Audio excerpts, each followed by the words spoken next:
Hello, എല്ലാവരും സുഖമാണെന്ന് വിശ്വസിക്കുന്നു. കടല ഉണ്ടാക്കാൻ പോകുന്നത് കടലയാണ്.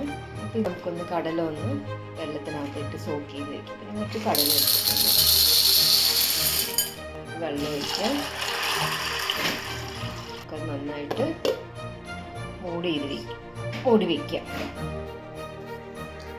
പിന്നെ ഒരു 8 മണിക്കൂർ നമ്മൾ സോക്ക് ചെയ്യാൻ വേണ്ടി വെച്ചിരിക്കുക കേട്ടോ.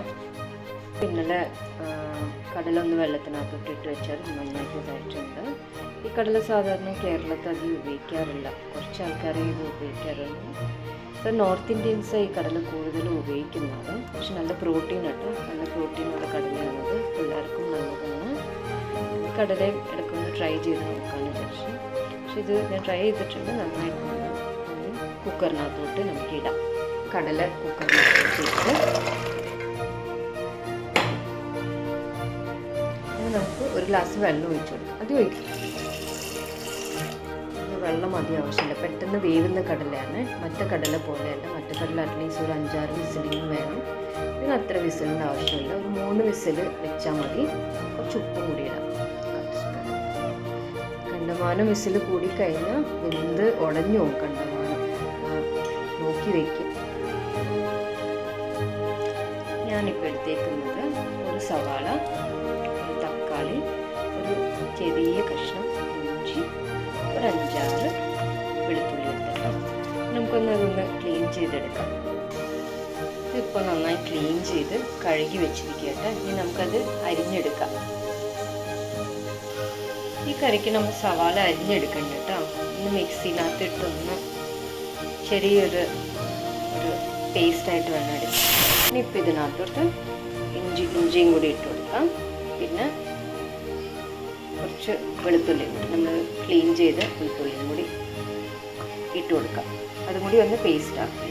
അപ്പോൾ ഇത് നന്നായിട്ട് അരിഞ്ഞ് വെച്ചിട്ടുണ്ട്, പേസ്റ്റായിട്ട് നന്നായിട്ട് അരിഞ്ഞിട്ടുണ്ട്. ഈ അതേ മിക്സി ജാറിനകത്ത് കഴുകണമെന്നില്ല കേട്ടോ, ഏതായാലും തക്കാളി അതിനകത്തോട്ടിടാം. ഇതും ഒന്ന് ഗ്രൈൻഡ് ചെയ്തെടുക്കണം.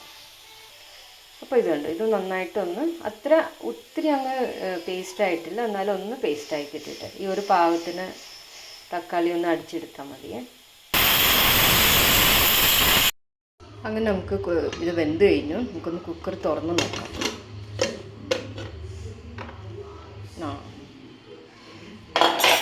നന്നായിട്ട് വെന്തിട്ടുണ്ട്. കണ്ടോ, ഇതിൻ്റെ ഒരു പാകം ഇത്ര വെന്താൽ മതി. കണ്ടോ, ഈ ഒരു പാകം നന്നായിട്ട് വെന്തിട്ടുണ്ട്. നമുക്കിനി കറി ഉണ്ടാക്കാം. നമുക്ക് ഇതെടുക്കാം. ഓയിലൊക്കെ നമ്മുടെ ആവശ്യത്തിന് ഒഴിച്ചാൽ മതി കേട്ടോ. അപ്പോൾ കുറച്ച് ജീരകം ഇടുന്നുണ്ട് അതിനകത്തോട്ട്, കുറച്ച് അങ്ങനെ ഞങ്ങൾ ജീരകം ഇട്ട് ഒരു 2 പട്ടയും കറിയാമ്പയും കൂടി ഇട്ടിട്ടുണ്ട്. നല്ല മണം വരുന്നുണ്ട് കേട്ടോ. അതിനകത്തോട്ട് നമ്മൾ ഈ സവാളയും കൂടി ആഡ് ചെയ്യാം. അങ്ങനെ നല്ലൊരു ഫ്ലേവറാണ്. പിന്നെ ജസ്റ്റ് ഒരു ബ്രൗണിഷ് ആകുമ്പോൾ നമുക്ക് അതിനകത്തോട്ട് തക്കാളി ആഡ് ചെയ്ത് കൊടുക്കാം. നന്നായിട്ടൊന്ന് വഴട്ടി വരണം. നമുക്കിനി അതിനകത്തോട്ട് ഇടാനുള്ള മസാല എടുക്കാം കേട്ടോ. അപ്പോൾ ഞാൻ എടുക്കുന്ന ഒരു 1/4 ടീസ്പൂൺ മഞ്ഞൾപ്പൊടിയാണ്. എനിക്ക് ആക്ച്വലി ഇങ്ങനെ എടുക്കുന്ന കുറച്ചും കൂടി എളുപ്പമായിട്ടും തോന്നുന്നു. അല്ലെങ്കിൽ ഒരു മൂടി തുറന്ന് നമുക്കിടാൻ നിൽക്കണ്ടേ. അപ്പോൾ നേരത്തെ ഒന്ന് എടുത്ത് വെച്ച് കഴിഞ്ഞാൽ അങ്ങ് ഒറ്റയടിക്ക് ഇട്ടാൽ മതിയല്ലോ. എരിവൊക്കെ നിങ്ങളുടെ അനുസരിച്ച് വേണം ഇടാൻ. എൻ്റെ വീട്ടിൽ ആക്ച്വലി എരിവ് കുറവാണ്, അപ്പോൾ അതുകൊണ്ട് ഞാൻ കുറച്ചും കൂടി ഇടാം. ഒരു 1/2 ടേബിൾ സ്പൂൺ. നമുക്ക് മല്ലിപ്പൊടിയും കൂടി എടുക്കാം. കണ്ടോ, ഒരു ടേബിൾ സ്പൂണും കൂടി എടുത്താൽ കണ്ടോ, ഇത്രയും മസാല ഞാൻ എടുത്തു. കേരളം നല്ലപോലെ ഒന്ന് ആയി വന്നിട്ടുണ്ട് കേട്ടോ. നല്ലോണം ഒന്ന് ഇതായിട്ടുണ്ട് കേട്ടോ. ഒന്ന് സവാള നന്നായിട്ടൊന്ന് മുരിഞ്ഞിട്ടുണ്ട്. മുരിഞ്ഞെന്ന് പറയാൻ പറ്റില്ല, ഒരു പേസ്റ്റ്. അപ്പോൾ നമുക്കൊരു ബ്രൗണിഷ് കളർ വേണം അല്ലേ, ലൈറ്റ് ബ്രൗൺ ആയിട്ടുണ്ട്. നല്ല മണം കേട്ടോ. ഇതിന് നല്ലൊരു ഫ്ലേവർ വരുന്നുണ്ട്. നമുക്ക് ബിരിയാണിയൊക്കെ വെക്കുന്ന അങ്ങനത്തെ ഒരു മണം വരുന്നത്. ഇപ്പം ഞാൻ എടുത്തു വെച്ചേക്കുന്ന മസാല അതിനകത്തോട്ട് ഇട്ട് കൊടുക്കാം.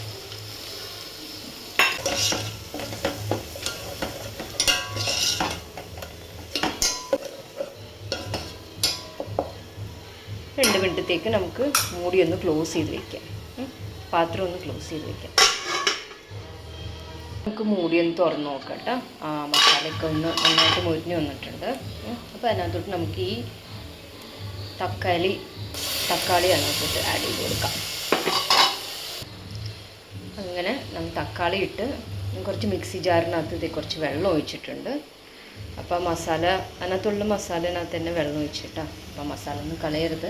ജാറിനകത്ത് ഇച്ചിരി വെള്ളം ഒഴിച്ചെടുക്കുക. അങ്ങോട്ട് ഒഴിച്ചാൽ മതി. നന്നായിട്ടൊന്ന് ഇളക്കി കൊടുക്കാം. ഇളക്കിയിട്ടൊന്ന് മൂടി വയ്ക്കാം നമുക്ക്.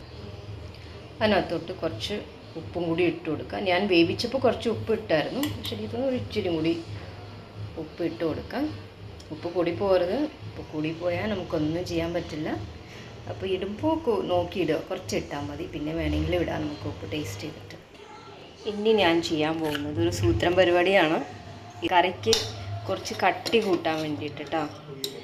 ഞാൻ എന്ത് ചെയ്യുന്നു, കുറച്ച് കടല അതിനകത്തോട്ട് ഇടുന്നു. അതില്ല കേട്ടോ. 2 സ്പൂണ് കടല ഇട്ടു. നമുക്കത് മിക്സിനകത്തിട്ട് ഒന്ന് ഗ്രൈൻഡ് ചെയ്തെടുക്കാം, ഒന്ന് പേസ്റ്റ് ചെയ്തെടുക്കാം കേട്ടോ. ഇത് കണ്ടു, നന്നായിട്ട് പേസ്റ്റായിട്ട് അരിഞ്ഞിട്ടുണ്ട്.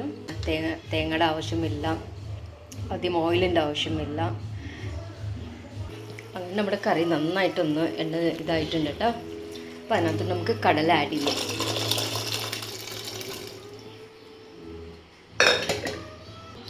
ഇപ്പോൾ നമ്മൾ ചെയ്യാൻ പോണത് ഈ പേസ്റ്റ്, ഈ കടല പേസ്റ്റ് ചെയ്ത് നമുക്കിതിനകത്തൊന്ന് ആഡ് ചെയ്ത് കൊടുക്കാം. സത്യം പറഞ്ഞാൽ നമ്മുടെ കേരളത്തിൽ തേങ്ങ ഇല്ലാത്ത ഒരു പരിപാടിയില്ല അല്ലേ. പുട്ടിനാണെങ്കിലും തോരനാണെങ്കിലും മോരിനാണെങ്കിലും തേങ്ങ ഇല്ലാത്ത ഒരു പരിപാടിയില്ല. കാരണം തേങ്ങയ്ക്ക് നല്ല വില കൂടുതലാണ്. അപ്പോൾ ഇങ്ങനെയൊക്കെ ചെയ്ത് കഴിഞ്ഞാൽ അപ്പോൾ നമുക്ക് ഇങ്ങനെ ചെയ്ത് കഴിഞ്ഞാൽ തേങ്ങയുടെ ആവശ്യമില്ല കേട്ടോ. അത് നോക്കി കറി നല്ല കുറുകിയായിരിക്കുന്നു കേട്ടോ. കണ്ടോ? അപ്പോൾ നമുക്ക് തേങ്ങ ഇപ്പോൾ അറിയാം, നല്ല കൊഴുപ്പുമുണ്ട്. നമുക്ക് തേങ്ങ ഇല്ലാണ്ട് നമുക്ക് കറി റെഡിയായിട്ടുണ്ട് കേട്ടോ. കുറച്ചും കൂടി ആവാനുണ്ട്. രക്ഷയില്ല കേട്ടോ, നന്നായി വന്നിട്ടുണ്ട്. ഞാൻ ഒന്ന് ഉപ്പ് ചെക്ക് ചെയ്യട്ടെ. ഉപ്പ് വേണമെങ്കിൽ നമുക്ക് ഇടാം. ഉപ്പൊന്ന് ജസ്റ്റ് നോക്കിയേക്കാം. ഉപ്പൊക്കെ കറക്റ്റാണ്. ഉപ്പും പുളിയും എരിവും ഒക്കെ എല്ലാം കറക്റ്റാണ്. നമുക്കൊന്നും കൂടി കറി ഒന്ന് നോക്കാം. നന്നായി വന്നിട്ടുണ്ട് കേട്ടോ. അങ്ങനെ നമ്മുടെ കറി ആയി വരുന്നു. ഇച്ചിരി നേരം കൂടി വയ്ക്കാം. അങ്ങനെ നമ്മുടെ കടലക്കറി റെഡിയായി. എല്ലാവരും ഒന്ന് വീട്ടിൽ ട്രൈ ചെയ്ത് നോക്കുക. സബ്സ്ക്രൈബ് ചെയ്യുക, ലൈക്ക് ചെയ്യുക. എന്തെങ്കിലും കമൻസ് ഒക്കെ എന്തെങ്കിലും ഉണ്ടെങ്കിൽ ഒന്ന് കമൻസ് ബോക്സിനകത്ത് അറിയിക്കാം.